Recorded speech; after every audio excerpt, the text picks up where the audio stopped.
Vijayawada parliament నియోజకవర్గం YCP అభ్యర్థి Kesineni Nani, MLC Mondithoka Arun కుమార్తో కలిసి నందిగామ పట్టణంలో ప్రచారం నిర్వహించారు.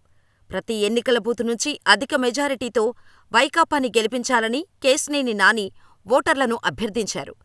నందిగామ ప్రాంతాన్ని అభివృద్ధి చేసిన స్వర్గీయ దేవినేని వెంకటరమణ అడుగుజాడల్లో మొండితోక బ్రదర్స్ కొనసాగుతున్నారని కేశినేని నాని అన్నారు. దాదాపు 83 నుంచి ఒక మధ్యలో ఒక 89లోనే అప్పుడు కాంగ్రెస్ ఎమ్మెల్యే అయినప్పటికీ తర్వాత ఎప్పుడు కూడా తెలుగుదేశం పార్టీయే 2019 వరకు గెలుస్తూ వచ్చింది ఈ నియోజకవర్గాన్ని, ఒక 5 సంవత్సరాలు తప్ప.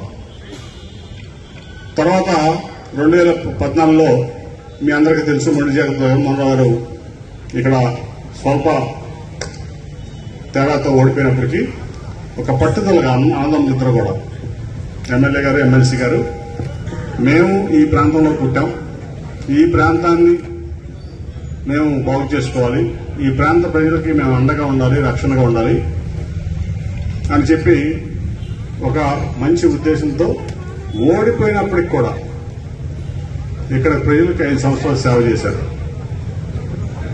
పదవి లేకపోయినప్పటికీ చాలా మంది ఏమవుతుందంటే ఎలక్షన్ అయిపోగానే వెళ్ళిపోతారు, మళ్ళీ ఎలక్షన్కి ఒక 6 నెలల ముందు ఇక్కడ దిగుతూ ఉంటారు, ఎక్కడికైనా ఇక్కడికే కదా నందిగామ కూడా. అటువంటి పరిస్థితుల్లో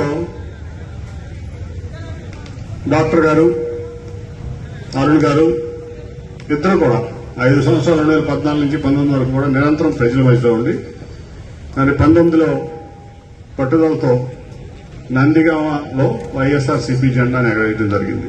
ఒక రికార్డు అది.